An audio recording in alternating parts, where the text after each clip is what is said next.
Hello everyone and welcome to the third and last session for the day. I'm Sanjeev and I take care of business growth at Unicommerce, and I'm going to be the moderator for the session called Adopting Omni Channel as the New Norm Post COVID-19. We all know that COVID-19 fundamentally changing consumer preferences in terms of buying more online, leading to brands revisiting their strategy for online and online omni-channel strategy, obviously, because there's a high amount of flux and traction coming from online businesses. According to a survey done in the US last month, more than 75% of the respondents do not want to visit any shopping mall or a complex, and approximately 52% of these respondents do not want to visit offline stores as well for the near 3 to 6 months. And we anticipate the similar consumer behavior here in Asia as well. Brands like Matahari Malls, Capital Land, Chris Shop, Decathlon, SM or Super Malls, Singapore Post are leading the omnichannel bandwagon in Southeast Asian region, and we believe the post-COVID-19 other brands' effort will also increase only in this direction of omnichannel. While COVID-19 has impacted business across the world, I think it has also presented a opportunity to the retailers across the world, with an opportunity to rethink their omni-channel strategy plans. Given the number of inquiries Unicommerce has received in the couple of months for omni-channel product, I feel the trend, which goes long arrived, will swiftly pace from here onwards. Thus, we have gotten into this discussion with industry pioneers from across different facets of omni-channel ecosystem to help you gain insights into what exactly omni-channel is and how to benefit your businesses and consumers at large. Let us set some context quickly to give an idea what you can expect from this session. Firstly, we are going to take a few moments for each of the panelists to be introduced themselves and tell a little bit about their background and the industry. Then I'll kick off the conversation asking questions to draw some questions of high-level themes and trends we should be thinking about omni-channel. And lastly, we are going to open the floor for audience Q&A. Sounds good? Yeah, sounds good. Okay, so I open the forum now to have further discussion and request the esteemed panelists to share their thoughts, starting with their introductions. So let's start with Sreekanth, you first. Hey guys, my name is Sreekanth and I am the head of emerging markets and vice president at Zelingo. Zelingo is a B2B technology platform with a vision to enable the global supply chain to become more fair, transparent, and connected. We offer and provide access to businesses through a host of technology solutions, financing solutions, and production solutions to help them improve their supply chains and also connect it better with, make it in more sync with the demand, and also help them aggregate demand across various online and offline channels, some of which we will talk about later in this session. Thank you. Great. Sreekanth, looking forward to it. Thank you very much. Hey, Sreekanth, can you please quickly introduce yourself? Yeah, hello everyone. Lovely afternoon. I'm Sreekanth Chetlur. I'm head of digital for Matahari department store based out of Indonesia. Matahari department store is the market leader with regards to department store retailing in the country, and one of the pioneers of retail in Indonesia.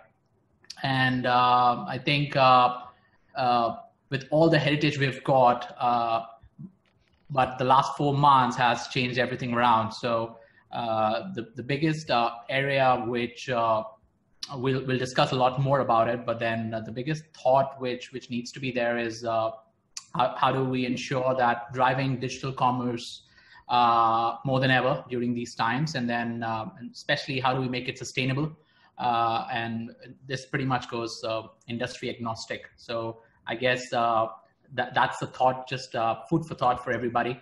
But we all should move towards that. Thank you, Sreekanth, and looking forward, especially to the changes which has happened in the last 4 months, as you mentioned rightly. Really looking forward to that. Over to you, Saket. Can you please introduce yourself? Yeah. Hi, everyone. Hope all of you are having good time. This is Saket here. I'm the Chief Revenue Officer for Netcore. Netcore is a leading marketing technology company. We help in deriving one-to-one personalized communication across the channel. We are working with over 5,000 brands across the globe, and we have almost 2 decades of experience in the marketing technology. What I'm going to talk about, which is in line with the theme of the event today, that how our platform, SmartTech, or any marketing technology platform for that matter, can help you achieve your omni-channel objectives. How do you collect your data points which customers are leaving on different digital entities? How do you stitch that data? How do you analyze it? And how do you do your conversation with your customer, which should be one-to-one in nature? We're also going to touch upon how do you look at a unified view of your customers, which will help you in terms of getting some smart segments out of your customer profile so that you can do very engaging and relevant communication with your customers. So as we move on, I will add my thoughts on it. Looking forward to the discussion. Thank you, Saket. So it will be really interesting to see how you help this one-to-one communication happening through automation, and surely a unified view of customer will really help our audience who are aspiring to implement omnichannel or already they are doing it. So really looking forward to it. Thank you, Saket. Hey, Rajiv, can you please introduce yourself? Yeah, thanks Sanjeev and the Unicommerce team for having me here again. Hi everyone, my name is Rajiv. I head the Global Technology Partnerships and the Startup Program at Freshworks. At Freshworks, we are a SaaS company in the customer engagement and employee engagement space. And today, primarily, I'll be talking about how omni-channel is the essence of New World Order, and how Freshworks and also the other products that are out there in the market can help you design easy to adopt omni-channel strategies and to grow your business seamlessly. Okay, thank you. So let's see what you have to say while the discussion progresses on the New World Order, which you mentioned. Looks exciting to me. Thank you. Can we now move on to Pranshu, please? Hey, Pranshu, can you please introduce yourself? Yes. Hey, hi, everyone. I'm Pranshu. I'm VP Business at ClickPost. ClickPost is one of the largest logistics technology providers for e-commerce companies in Asia. Some of the problem statements that we solve revolve around ensuring a seamless tracking experience for your customers, ensuring that any supply chain exceptions are automated, and the delays and poor customer experiences are essentially minimized for your e-commerce companies, especially in the context where you're using a third-party logistics provider. Our discussion today my discussion would be around how supply chain exceptions are there and how to manage them, and how to ensure that your customer experience is seamless at all times. Great. Very critical aspect of keeping customers happy. So really looking forward to it, Pranshu. Thank you everyone for this quick introduction. A gentle reminder to the audience, I request you to please post your questions only on Q&A sections, and we would answer them at the end along with the questions that we have received from the survey, which we did before this event with our registrants. Okay, great. So my first question is to you, Sreekanth. So Sreekanth, omnichannel is slowly becoming mainstream, particularly post-COVID-19. What role do marketplaces need to play in making it mainstream, and how does one think about re-engineering supply chain for omnichannel post-COVID-19? Super. Thank you, Sanjeev.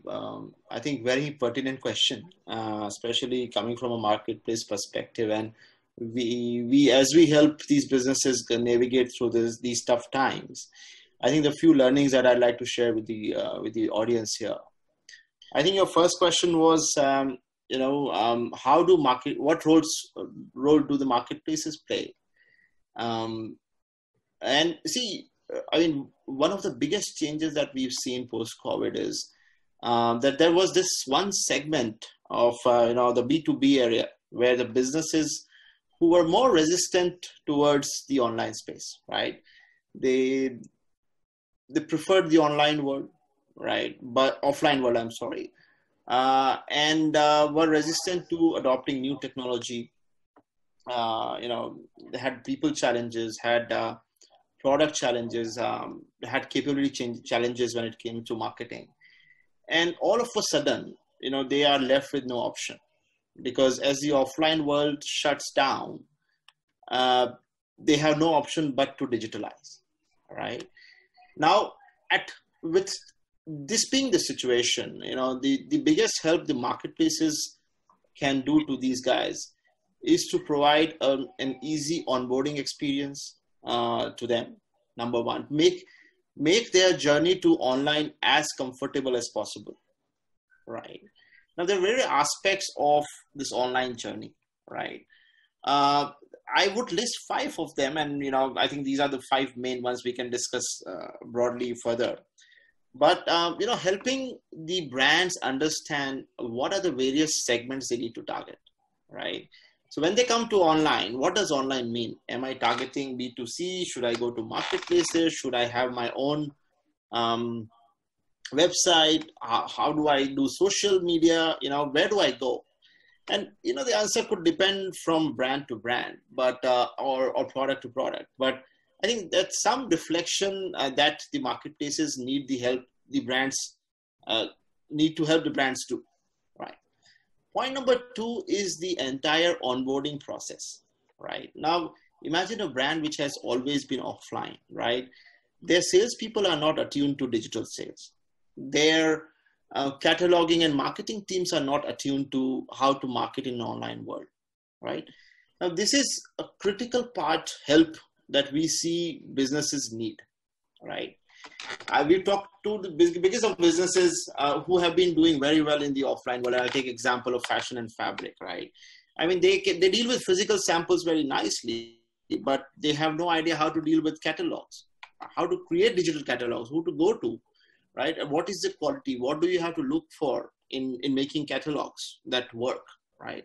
And some of these learning from B2C platforms or marketplaces is something that can be distilled and provided to these brands as they come online. We, for example, offer marketing as a service to brands, right? So helping them go to social media platforms, to marketplaces, or launch their own services, right?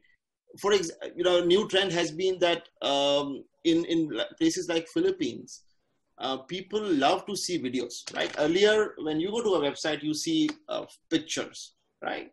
But the new trend is that, you put a small video of the product, with a model showing how the product is used. It's like 2-3 seconds. It's very powerful and the conversions are very high. So some of these things, the onus is on for the marketplaces to go and tell the sellers and brands that, how do they do onboard and start targeting customers in a much more effective way. And the last point I would say is the fulfillment and the technology aspect, right?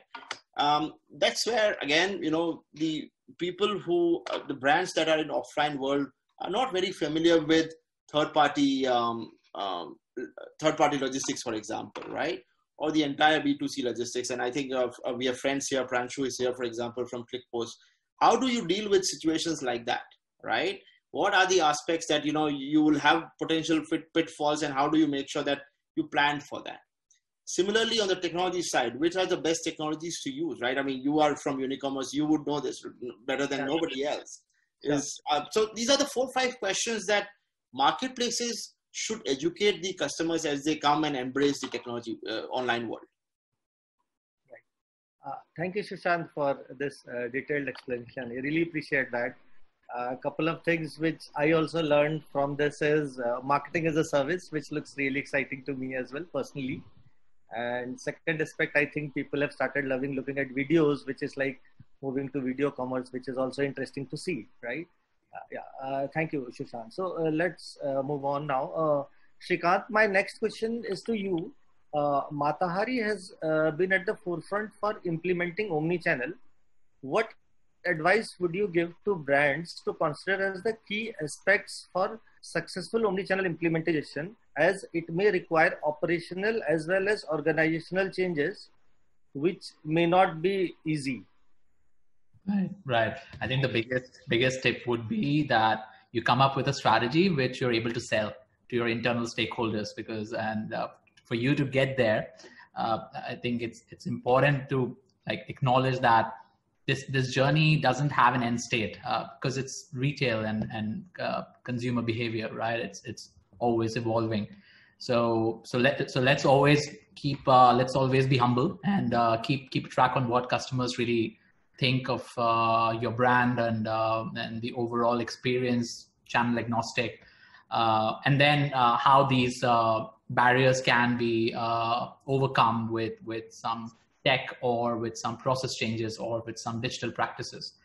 So I think one advice, I think, since, as I said, it's a journey, right? So to implement an omni-channel, and there is no rule book, because in my past life, I did very differently versus what I'm doing with my team now here in Matahari, because it all depends. So right now, I think the focus is more around get a launchpad, just start over, which is customer communications and marketing communications. I feel that that's an easy one, and that's what I've always done. So because that can be the first area to work as, because digital channels are not only about driving revenues or top line, right? They are an important medium to communicate with your customers. So basically, so in parallel, you can also have your operations of online and offline, which you could leverage, because as I said initially, there's no straight answer, and you need to. It becomes a significant investment because there is money involved for sure, but also so many people's time and effort is required to make it happen. It's not a siloed project, so it is important to identify the USPs of your brand or the core advantages you have, and how do you leverage them to drive incremental value without really driving incremental cost, because all these nitty-gritties really put you in a position that you have a proposition which your stakeholders may sign off, which is the most important thing, right? So start with marketing communications, because typically in an omni-channel setup, so let's say you have a brick and mortar store as a traditional player, and you're launching your digital platforms to complement that and maybe add as a revenue channel, plus go from a multi-channel to an omni-channel approach. So start with the communication side, because you need to have that same language, same kind of communication, same sort of content. Targeting could be slightly different depending on the customer profiling, which could vary between offline and online channels. But start with that. Then second is the second thought process should be operations, because there's going to be a lot about fulfillment, and a lot about managing your distribution centers or managing your in-store capabilities. And those are some things which already exist, right? So it's not that Omnichannel is introducing the concept of distribution center or stores. It was always there. So this is where the point comes out, that you're not trying to reinvent the wheel here. Things already exist. So I think the first, and this is such a fundamental tip, and I've burned my fingers in the past because I tried to develop something which was already there, so it wasn't a very innovative solution. So if there are some things around, please use them. Obviously not on the cost of customer experience, but use them and then try to make certain changes with that rather than developing the core fundamentals. So you have operations. So start with communications, make it seamless. Then you have operations, try to get involved in that. And then finally you'll have tech to enable those practices. It's a fairly simple thing. It all depends. It's highly customizable. There is no rule book, but I guess these are fundamentals because it helps you drive. It's more practical because it helps you drive how you should approach this. You need internal stakeholder sign off as well. So let's not just create amazing presentations but then it should be something which is realistic. You can measure it, and you can sell it, and then you have a pathway towards driving it. Come up with an MVP approach, minimum viable, and then just take it forward. Yeah. Great, Sreekanth. The way you have explained it really looks very simple. Yeah. Easier said than done. Yeah, that's true. Couple of important points I would like to sum up here is, one, you say communication has to be common, straightforward, and it has to be unified. Second, you say operational alignment. However, don't try to reinvent the wheel, because we already have things in place. Just stitch them together so that we can manage it better operationally. And obviously, tech to be backed up by it. It's like amazing. And just to add, and more for all the listeners out there, because I'm sure if we're trying to drive this, we'll always be having this inherited legacy systems everywhere, right? Which has always been a challenge. So let's say an ERP solution or your point of sale solution. These are not solutions overnight. You can change it. Let's be honest. This is a lot of investment. So it's important to then understand what are those tiny bits which you can customize or mold and try to upgrade it, but rather than changing it full blown. So if you can, but if it depends. So if your CEO or if your investors are all gung-ho about you doing a full blown revamp, great, one should do it, but it all depends. So I'm coming from a thought process of crawl, walk, and run rather than just doing a sprint. It's a marathon. So that's where you mentioned that do something which you are able to sell to your stakeholders. Yeah. Yeah, it's important. Yeah. Okay. Thank you, Sreekanth. Saket, my next question is to you. With customers becoming increasingly omni-channel, marketing to these customers has also evolved. What technical innovation have you seen when it comes to engagement with these omni-channel customers? Yeah, I think very apt question, Sanjeev. So how I like to address it. So there are two set of customers which we are seeing in the market today. Two set of clients. One is where they are transitioning into omni-channel, where they have a offline, full-blown offline, and then they're looking at online. So for them, the basic necessity is to stitch the fundamentals, because they have not kind of got used to the overall omni-channel. So you need to set the basics right, capture the data, do proper lead nurturing, look at your conversion KPIs. How do you stitch the data? How do you look at unified view? So those are the things itself, I would say, is a massive thing for the beginners or in companies who are shifting from offline to online, or offline and online both, sort of. So that is the area where we focus. If you're focusing from the marketing technology side of it, what is the stage of the company and what are they looking to derive out of this marketing technology? The second set of customers are like the Matahari malls and all the biggies of the world. There, it's more to do with, they already have both the options, right? They're already there in offline, online, and over there, the efficiency plays a vital role. I need to optimize my communication. How do I choose my right set of customers, and how do I communicate to them through right channels? So in those areas, we are taking help of machine learning, wherein we are able to give those preferred channel of communication to the clients. We are able to tell them, okay, what would be the relevancy of the content? How do you position those contents in what channel? All of those things are coming into play. And I think machine learning layer has really helped us in achieving those things at 1:1 personalized level. So that is one area where I think for the large companies which we are looking at. Another area where we have also looked at, if you look at your customer profile, right? So it is distributed in your top 20 customers who are kind of giving you maximum revenue. Right. Then you have your next 30% of customers, and then the long tail, the remaining 50%. It's very important for us to kind of classify those customers into top 20, 30, next 30, and then long tail marketing.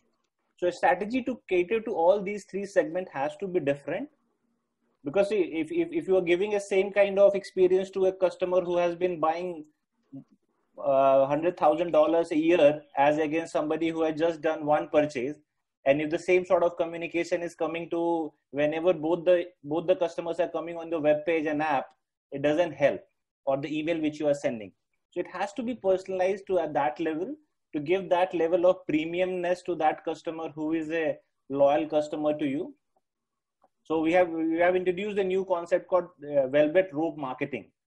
So kind of how do we give a velvet rope kind of experience to the top 20% of the customers, which kind of contributes to the massive revenue for the organization. Right. Another area also we are helping with the large brands in helping them in building a proper customer data platform. While the basic level of data platform is already there, we want to build actionable data platform. So that based on those customer data platform, you make insights. And there also, I think machine learning is kind of playing a very vital role in kind of coming up with very micro segments which you should be targeting. And how do you look at the personas, a customer genome, all of those things are coming into picture. So these are the 3-4 areas which I would say where we are helping today brands in doing adoption to the Omni Channel. Sanjeev. Interesting focus areas, and it was really exciting to learn how you guys are using machine learning. So thanks for that. Rajiv, my next question is to you. While starting an omni-channel journey, most of the brands get confused between multi-channel and omni-channel. Can you throw some light on how is omni-channel different from multi-channel? Yeah, sure, Sanjeev. So first I would like to emphasize the difference between multi-channel and omni-channel. So most of the companies do the right step of going multi-channel first. That is having more than one channel to sell. So if it's an offline retailer, they open up an online store and they become multi-channel immediately, right? But the problem is, again, within the same company, the whole processes to even sell and grow the business are very different from a multi-channel and omni-channel company. Still, the offline stores and the business unit acts very differently. The online store and the whole business acts very differently. You do not have a single view of the customer. The incentives for all the company are not aligned to grow both the channels together. Right? So that is where omni-channel comes in. Omni-channel means the customer is at the forefront and your selling channels are all connected together. So you have a single view of the customer and all your two sales. So the company gives a lot more emphasis on the customer journey throughout any channel. And they focus on personalization and standardization of processes across any channel. That is the point where you become truly omni-channel. And what it means is if a customer comes in and contacts you through your website, your chat, your store, sends an email to you, everything, the customer gets similar experience from the brand. And some leading research today, in fact, the Customer 2020 report says that customer experience is going to be the biggest differentiator for brands, even above product and price from 2020. And we can already see that happening with the pandemic, right? So, and you get only one chance with the customer nowadays. So 56% of customers, there's a Microsoft research that says that 56% of customers leave a brand if they receive one bad experience. So it is extremely essential for companies to have a single view of the customer and define a straight omni-channel journey for the customer. And the biggest constraints for companies to implement omni-channel before this was, again, the cost of the technology. So they had to buy multiple technologies to actually create a good omni-channel experience in the past. And those were also a little expensive. Sorry about that. And the second thing is the company's culture, right? So people were incentivized for doing offline sales, were still incentivized for doing offline sales. Online sales were still incentivized for doing online sales. So there is no connection between the journey in the companies as well. So today, I think a lot of companies are overcoming that forcibly because of pandemic as well. But now there are enough tools that enable you to provide a simple omni-channel experience for the customer, right? So like at Freshworks, we provide tools for the entire customer journey, right? From marketing automation to chat to CRM to help desk, it's all on a single platform. And every customer is viewed by everybody in the company, from marketing teams to sales teams to support teams, as a single entity. And all their transactions and every information is available with you, which means you can really standardize the experience that a customer gets throughout his lifetime with you. And it also enables you to interact with the customer with more context. Hey, this customer has bought 5 items from me, 3 from the store, 2 from my online store. And he's still not happy with me because I keep getting multiple tickets raised by this customer, which means I should do something to actually entice him to make him stay back with my brand. So this decision can be taken by a support team without talking to anyone else in the organization, having a single view of the customer. I think that is true omnichannel. And today, to implement it is not going to take a long time. Like Sreekanth rightly mentioned, right? We have to take a pure play, crawl, walk and run approach here. Right? You can't try to make everybody look at the same system and send data immediately. Identify the right processes, identify your customer's user journey, put in the systems that are required for you to give this omnichannel experience. And with very little training today, companies can go completely omnichannel. We've done over 1,500 to 2,000 employee implementations in under 2.5-3 months.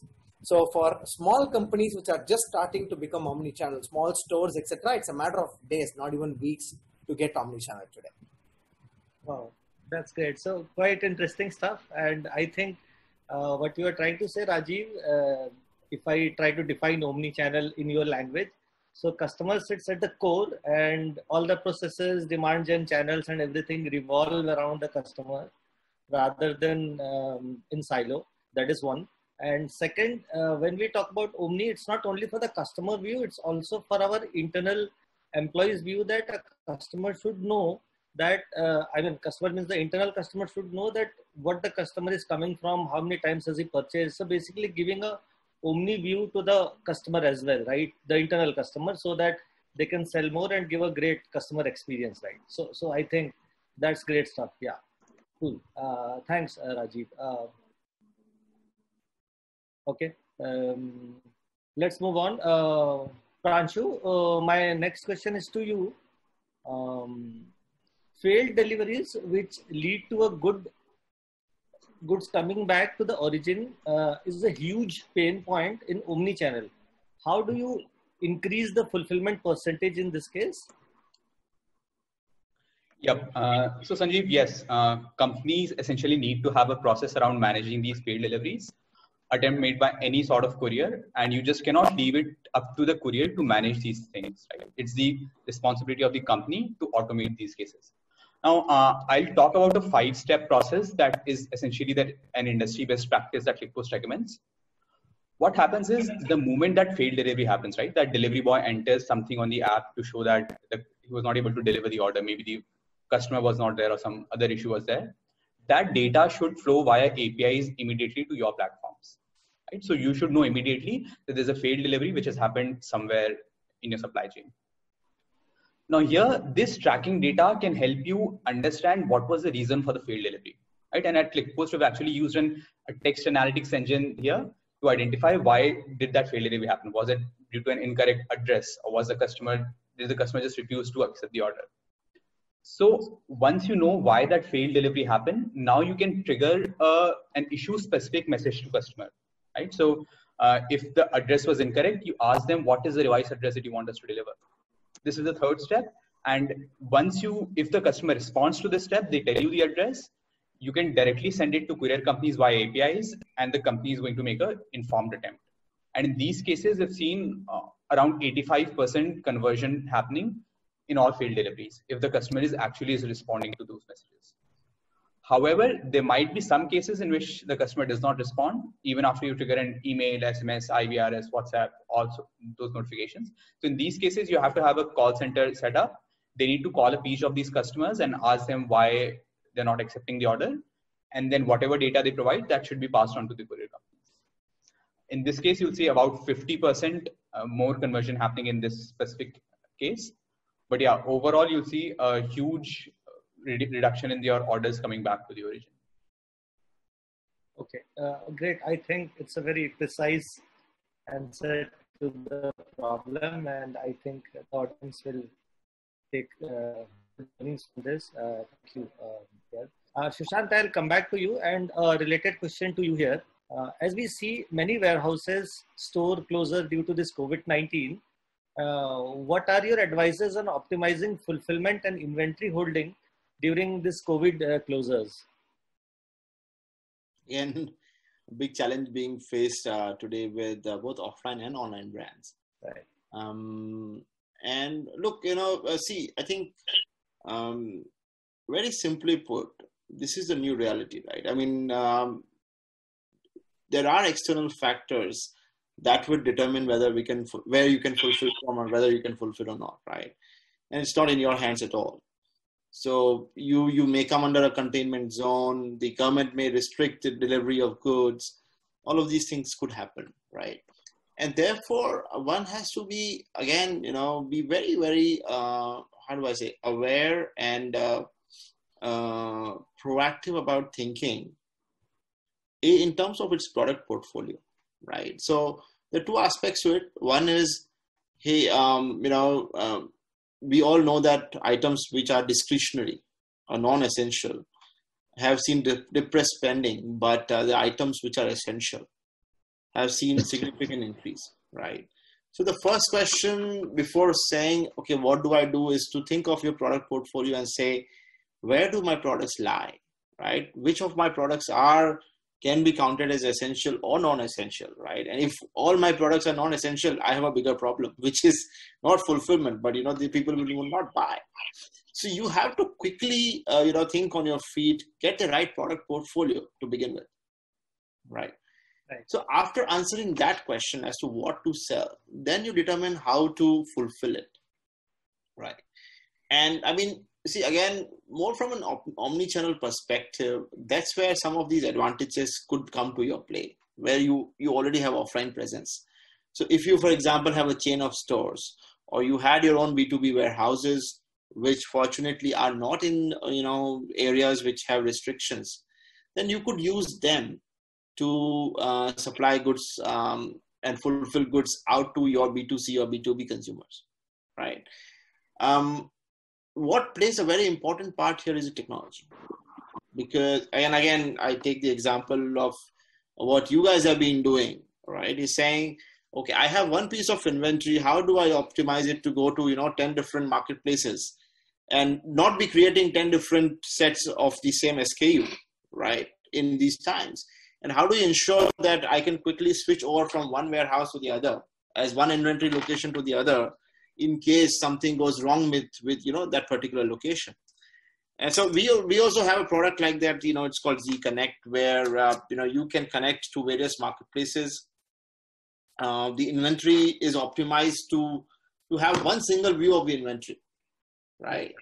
And then you can quickly determine where that inventory is. You can set up your warehouses, your fulfillment centers within your systems, so that you can quickly switch back and forth. I think those are the aspects. The product aspect and the technology aspects are very, very important in determining what would be my fulfillment strategy for an omni-channel business in COVID. Right. Great. Thank you, Sreekanth, for this. Let's move on. Sreekanth, my next question is to you. How would one measure the return on investments on omnichannel? I mean, this is a basic question, but I think it's very relevant and important for any retailer here.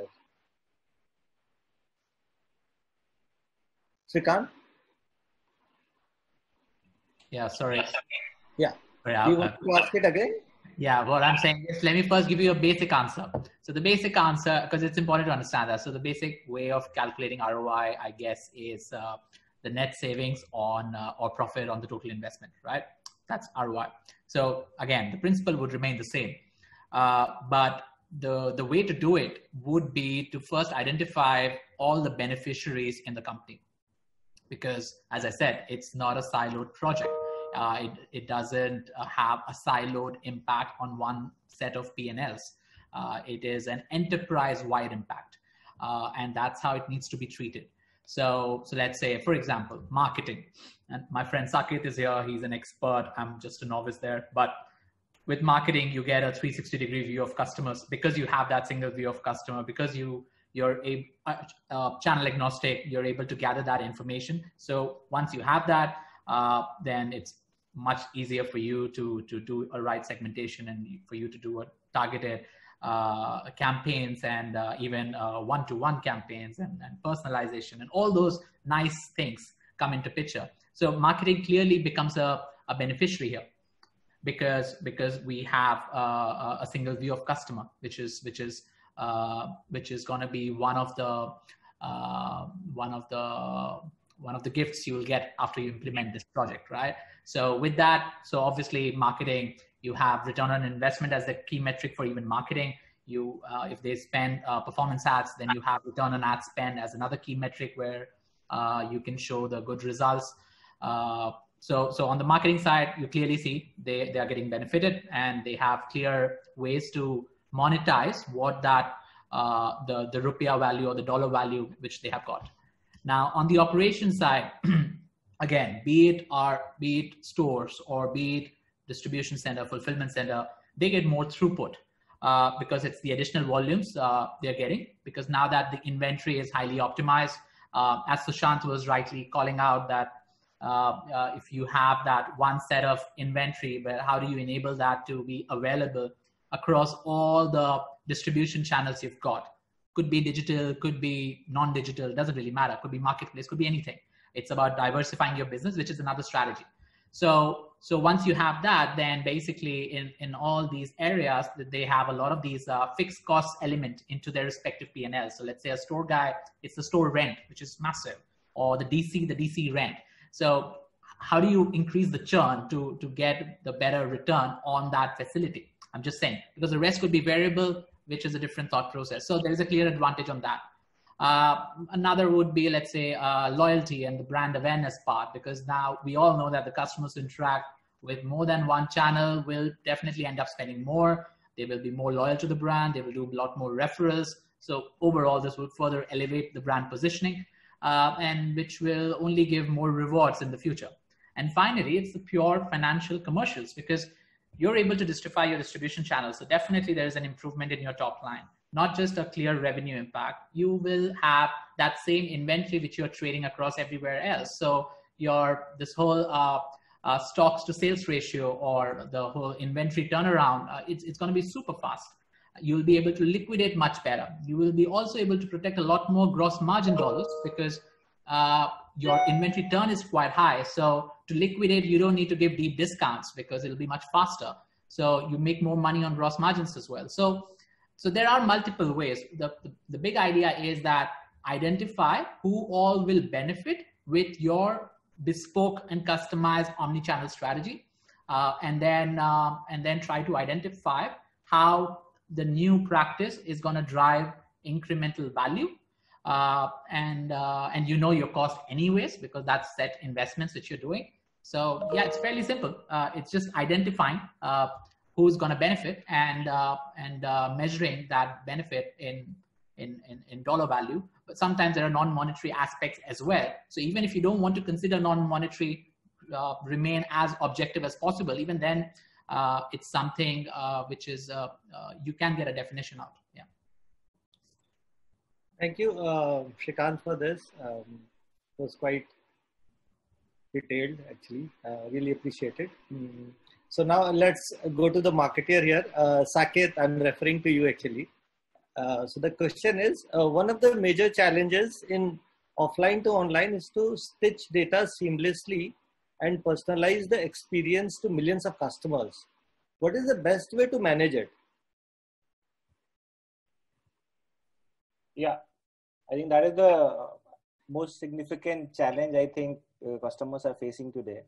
I touched upon the customer data platform, right? So you need to have a proper customer data platform which kind of stitches and look at your all profile of customers which are offline and online, and gives you an overall view which is a combination of your all historical activities which the user has done and all other sort of attributes which are there associated. So once you are able to see that single view of your customer, which is a 360 view of your customer, you will be able to then segment your customers into different personas, different profiles, based on last transaction, product which they have purchased, what kind of product has been purchased, what has been the frequency for purchase. So then it gives you a lot of flexibility in terms of doing the right communication because see, discounts in the COVID era, I think all of us have seen, right? We are any which way struggling in terms of getting the revenues from the online platforms because of people are not spending that much and all. It's not only the discounts which is going to drive, but what is going to drive the conversions is the right communication which you are giving, and you are personalizing what that customer needs. And for that to have, you need to have a single view of your customer, and then you communicate through various channels, which is very, very personalized. It is one-to-one personalized. Like say, I come on your web page, I look at some product category in your web page. I'm searching for, say, for example, a shoe or a dress. A platform should be able to tell me, okay, this is a premium customer for me. Whenever he has bought anything from my platform, has been very exclusive products, has been buying exclusive products and a premium product from me. So when I do search also, the listing which I get also is also based on that. So if I'm a very brand conscious customer, right? And if I'm looking at shoe, let's say brown shoe, if I go on a web page and look at, okay, brown leather shoe, for example, then I should be getting those good brands which is available in the website or which the e-commerce portal is selling today, rather than all less premium products which is shown in my search. So all of those things are possible today because you get a lot of data sets today in terms of the activity, the search, how much time is getting spent, the frequency. You have RFM which is there. Based on that, you can analyze your customer behavior. So I would say analyzing that, and since it is happening at a millions of scale, and that's where the machine learning kicks off. You won't be able to do it practically with the help of somebody making rule-based personalization. So you will have to kind of rely on the personalization which is driven by machine learning, so that every communication which is getting recommended over different channels, be it an email or a push notification or an app, in-app notifications, has to be personalized based on the user experience. So it has to be, you look at a CDP, build a CDP which gives you a 360 view, look at the segments which you want to target, and then stitch that with an activity which that user is performing on the real-time basis on your app and web, and then personalize the communication with the right set of recommendations. That will give you the results. Amazing. Actually, you are talking about one-to-one communication at the same time communicating with millions of customers through machine learning. That's amazing. Yeah. That's how it is going to be. Otherwise, it is impossible to communicate, Sanjeev, nowadays. Yeah, sure. Great. Thanks. Thanks, Saket. Rajiv, I'll go on to you now. A related question, actually. Technology can help offer a superior customer experience through personalization and rich insights. How is technology and automation helping business grow in this new world order? That's what we would like all to know. Sure. So again, continuing from my previous conversation of how we should define and describe an omni-channel experience, right? So here we are talking about identifying the right business processes and customer engagement touch points where you can really personalize. Today, with the technology that is available, you are very clearly able to identify who the customer who has landed on your website, or whom you are chatting to on your chat, or who is sending you an email, right? So when you have enough information about the customer, the enterprises today have the ability to send out something that is really personal to the customer, right? So when a customer is landing on your website and you know that he has browsed ABC article and then he's reached out to support, you know pretty much what he's looking for, and you can give them that answer that is very contextual to him, and you're empowering your frontline with enough information to do that very, very quickly, which means you're providing a brilliant personalized experience. I'll give you another example. So today we have tools. One of our products called Fresh Chat can run contextual campaigns for your customers. So somebody is on your e-commerce website and browsing a certain product, and he is looking at pricing for more than 4 seconds. You can trigger a contextual chat right there to say, hey, looks like you need some help with pricing, and we also have some offers running on this particular product today. And you can probably define a buying journey right within the chat window, or you can let them add it to the cart and buy from the website. And designing this experience and designing this is not going to take a lot of time. It's a matter of a few minutes when you know what you really have to do. So this is one very contextual personalization experience that you can provide. Second is from an email and segmenting standpoint, as Saket mentioned, when you have enough information about customers and you know that somebody is buying on an e-commerce platform like Shopify or something, or in Zalora, when the cart is being abandoned by a certain user, you can trigger workflows based on cart abandonment. And there, you know, hey, this is the person, this is what he's looking to buy, and he abandoned the cart at this point of time. So when you add him to the nurture journey, you can quite easily respond to him with more relevant products and offers on that product to make sure that he's completing that cart journey. And this is also a very, this is a great tool for marketers to know and send personalized content. You don't want to send something that is totally irrelevant for a person who has come to buy something else onto you. So you know him, you know his pulse, and you can do it. And the third is people reaching out to support, right? So on phone call or any other channel. Today, in Freshdesk, we are integrated with over 700 plus applications. So when a customer is calling you regarding a refund for a certain product, you are pretty much knowing what that customer has ordered. And you also empower him with the ability to process refunds right within the same customer support screen. He need not log in 5 different screens. So when a customer calls, you know, hey, what is our, you need not ask him the same questions. Who are you? Authenticate yourself with A, B, C, D, E thing. What did you buy? Give me your order ID. All those things are pretty passe. But just by using his phone number or email address, you are already able to fetch everything that the customer has done with you. And your conversation gets straight into, hey, is it about your current order or are you asking something else? This is about my current order. Tell me what you want to do with it. I want to know where it is. We immediately have a map that is directly available which tells the agent where that particular order is. So it's going to be an immediate response to the customer. Or you're going to tell him that, hey, it's about a refund. Then you immediately let the end user figure out whether this guy is eligible for a refund or not and do it right there. And we also have bots that enable the agent to drive the conversation with the customer with very little training. So in case of even in case of like the Big Billion Days in India or some very large offer days that are running in e-commerce, right? It's a very common where companies run some terrific offers on a couple of days. Their traffic is going to be extremely high. So at scale, how do you do personalization? You need to hire a lot of contract workers and people at the back end in your call centers and contact centers to provide similar experiences. It is impossible for you to train all your people to provide the same experiences. How do you do that? This is where agent-facing bots and bots that drive conversation for agents based on some very basic parameter identification really have a lot of advantages. And everybody provides the same experience to the customer, right? So, and you save a lot of time in training people. You save a lot of time in enabling people to do all these things by just keeping it in a single screen. You save a lot of time. So that way, you without hampering experience, you're providing a phenomenal value to the company and to the customer, right? So that is how we believe that in the next new world order, this is how you're going to scale experience. This is how you're going to do personalization, and this is how you're going to drive business growth. Great, Rajiv. So Saket spoke about communicating to millions of customers, and Rajiv, you are talking now about personalizing communication at scale at a high volume of concurrency. So that's really amazing that what bots are doing to us, right? Thank you, Rajiv, for that. Pranshu, my next question is to you. Many times we hear that logistic providers are not able to deliver the products due to changes or serviceability of the PIN code, which actually hampers the delivery.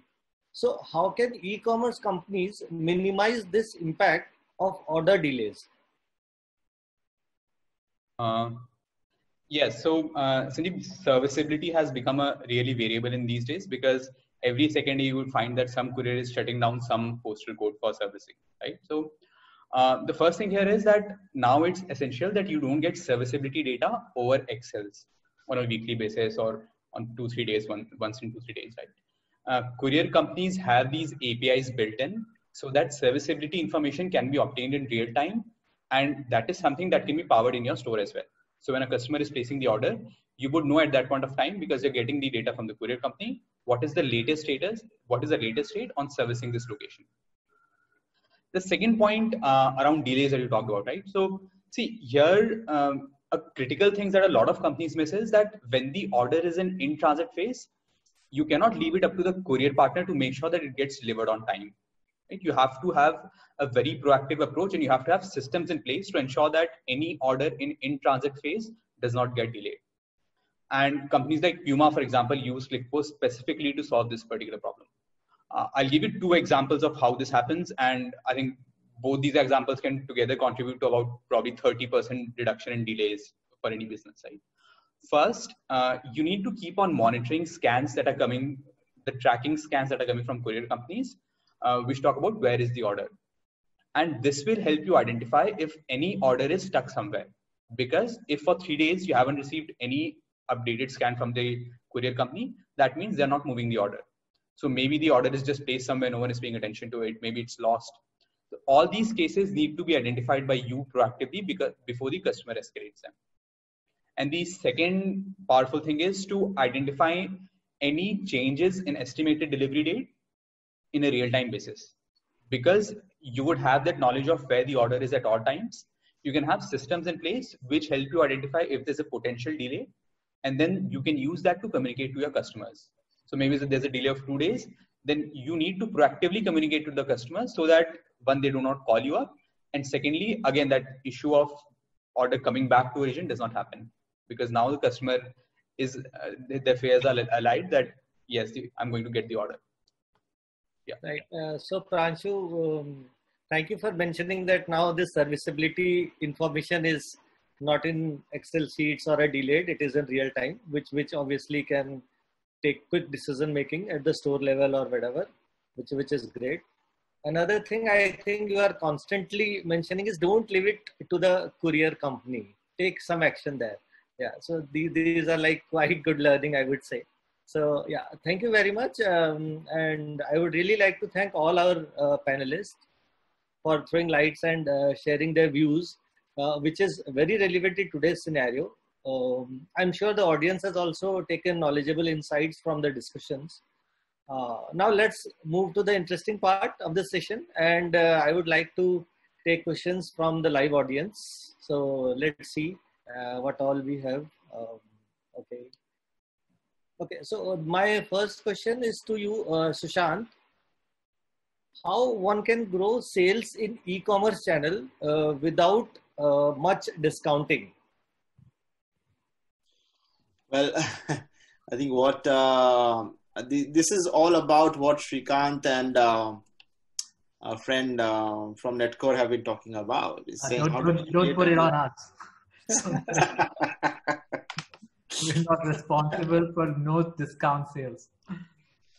Well, to be honest, I think we've done some of these experiments in some of these countries, and so the question is always right. It's saying, do you grow your top line or you maintain your bottom line? And I think the world has, I think, going towards a different view now from where it was pre-COVID. Is saying, rather than top line, bottom line is important. Right. And so see, to me, discounting is one part, right? But I think COVID, if you have the right product and you are targeting at the right guy at the right time, perhaps you don't need a discount. And I think that's what COVID is proving. Right? There's a genuine need for people buying these products, and I think the discounts have reduced over a period of time, and people are still buying. So that's one aspect of it. Having the right products? Is there some differentiation that your product creates, and is some additional value that is being offered to the consumer on top of what the normal value is provided? This could be tangible. This could be intangible. It could be an experience that they love. It could be, something else in terms of an offer in kind, a bundled offer that the customer likes. It could be a differentiation around, the delivery, the fulfillment that you can offer compared to what others can do. I think the second thought would be is to think of right target segments, right? I mean, you can either play in super ultra competitive markets where that everybody is discounting, and we just have to discount, and it then becomes a race to bottom. But I think then it's about identifying the right micro segments, and it could be different geographies. It could be a different segment. It could be reseller segments. You have to tweak your business model, because discounts ultimately, it's not sustainable. So, and the world is realizing this. I have seen many examples of now where people decided to take a step to say no discounts. We will cover at least all my marketing costs, right? Marketing, logistics, everything. And whether it doesn't cover my SG&A, maybe over a bit of time it does. But let's not do that. Let's take a hard stance. Yeah. And then you basically, there is one element of customer loyalty that perhaps you built up over time. People are coming. If somebody bought from you 5 times earlier, maybe it's about finding that person and targeting him for the 6th time with the right product.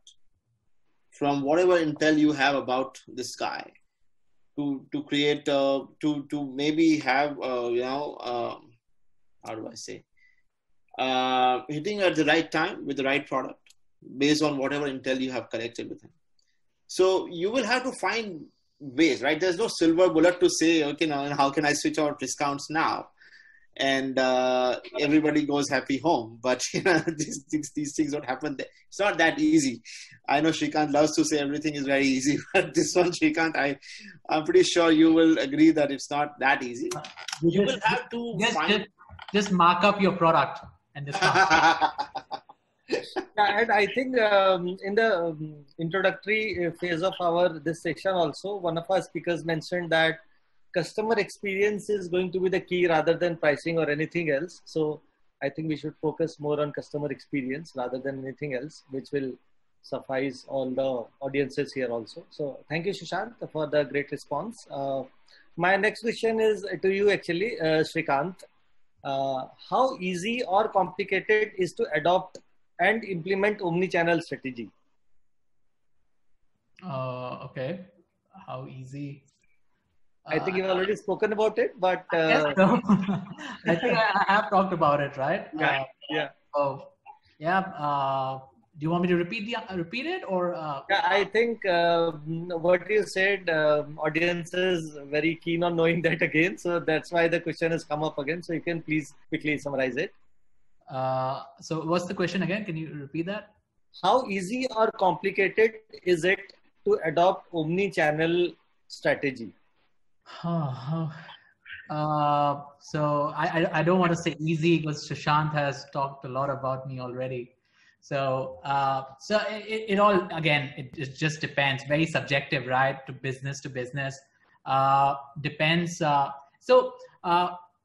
It depends how big you want to make this, like whether, because it could be a phased approach, or it could eventually be something which impacts every function or department within the business. So whether to make it moderately easy or very easy or anything around that, it goes down to the organizational structure. So if your leadership, your investors, your CEO is behind the thought that this is gonna be my extremely important ingredient to my long-term strategy, or this is a very strong pillar for my future growth. And if those are the thoughts which is shared by the top management, then it could get a lot simpler. At least that we can move ahead and start the development phase, or start working towards some of the practices. Because most of the times it's getting a sign off becomes difficult in complex organizations. So yeah, having the right org structure where the hierarchy is such which eliminates any sort of bureaucracy, and you have a clear direction, it becomes easy. Now comes the actual meat, is understanding how do you want to do it. So you need to have a clear understanding of what your customers want. So I have done in the past doing some surveys, did some usability tests with my existing customer base, just to understand, okay, what do you think of our current platform or our current offering? And then and it's a multiple choice question. And then would you like, or how would you rate some of the other features, and something around that. So getting hold of that, which is pure coming from the customers, that at least gives you some sort of a foundation that, okay, these are the various areas which seem to be the pain points. So let's try to address those pain points. So that becomes the foundation. Then coming back to what I've been saying, which is leveraging on your core assets. So in a retail side, it's definitely your data of customers, and what you're offering, product, services, the entire view of inventory. So those usually are the assets. So now let's add that additional value on top of that. Then comes the tech, which would enable what customers want, and considers what are your core advantages, and then you can drive a bespoke solution. So it is a methodological setup, because you need to have the right management support, the leadership support. Then you need to understand what your customers really want, rather than just replicating what some players in the West would have done or something. It may not be useful to you. So just understand what your customers want, and then think about what you already have, and then how you can make it better basis customers' responses, and then the right technology which would make all of that happen. So yeah, it's around these kind of principles which should definitely help. Sure. Thank you, Sreekanth, for this response. I'll take a couple of more questions, and then we will move towards the closing of this session. So my next question is to Rajiv. Customer servicing is now going through a lot of innovation. Can you throw some light, maybe 2 or 3 trends that you saw in customer servicing space? Sorry, Sanjeev, it was breaking. You want me to repeat that again? Yeah. I'm saying customer servicing is now going through a lot of innovation. Can you throw some light, maybe 2 or 3 trends that you saw in consumer servicing space? Sure. So one of the first things that we saw was the number of channels in which customers were reaching out to businesses almost doubled or tripled in the last 6 months. So typically customers who were just calling or emailing, today they reach out to businesses through multiple channels, right? From their website chats to WhatsApp or WeChat or the multiple messaging channels. Everything was joining in. So the number of channels businesses had to support doubled or nearly tripled in these 6 months. That is one thing we saw. Second is a lot more adoption of messaging. Is something we saw, where people had to set up their workflows on WhatsApp, WeChat, Line, and other messaging channels is something that we really saw. And third is from a messaging and the customer support standpoint, a lot of businesses became more open to adopting to bots and AI-based knowledge bases to help customers. So these are 3 trends that we really saw that in the last 3-4 months. Right. Thank you, Rajiv, for this. Maybe one question to you, Saket. What level of personalization getting done in the retail space as now businesses are moving towards more online and omni? How do you see changing it? Yeah, so as I said, the metrics for online space, right, those are very clear. If you look at users who are coming on your online space, online portal, whether on mobile app or web, you're able to kind of attribute those conversions very easily. But when it comes to offline, you need to really have a very strong loyalty program if customers are not coming from offline to online and they're still looking at that level of experience. So some level of communication you will have to personalize for those set of people who are only offline, and customers who are kind of getting from offline to online. If you know their past behavior, you can personalize your communication from the day one. So you kind of identify those customers who are already your existing customers. So day one, the moment they come and download your app, the first notification which you give could be very premium to them, which could be very exclusive to them. They will feel a wow moment, the first communication which they receive. So that is the kind of thing which will happen now, I think, and that will drive kind of a seamless journey for an offline customer when he comes to online also. Right. Thank you, Saket, for this. Pranshu, I think you are getting a lot of interesting questions on the chat as well. So let me pick up one of those. Pranshu, delivery rates and RTO eats a lot of profitability. How can one optimize that? Sorry, delivery rate and RTO optimization, is that the question? Yes. All right. So yeah, I'll talk about two interventions here. One, in terms of by delivery rate, I mean the cost of the delivery, the freight cost. So here, see, the allocation of couriers is really critical, right? You cannot just allocate any courier based on your past experience. So ideally, allocation of courier should be a machine learning driven process in which you look at the past data of that courier. How are they performing? Are they leading to any delays? Are they leading to returns? And of course, what is the price that they're charging? Based on these real-time data points, if you start to allocate your orders, then you'll observe that over a period of 2 to 3 months, your overall operations cost would go down by about 7 to 8%. Just by allocating the order to the right courier instead of using your own personal experience. The second thing around RTO is that, so RTO can be optimized in two ways. One, you do something before the order is placed, and two, after the order is placed. I'll talk about the issue of what happens when after the order is placed. Whenever that failed delivery happens, and this is something that I've talked earlier as well, any failed delivery has a very high chance of becoming an RTO. RTO is the order returning back to the origin. So the moment that failed delivery happens, ClickPost, in fact, does a lot of engineering there. There are automated mails that are sent to customers. Their responses are captured. Those responses are automatically sent to courier partners. So that helps you close the loop. Any failed delivery needs a customer response.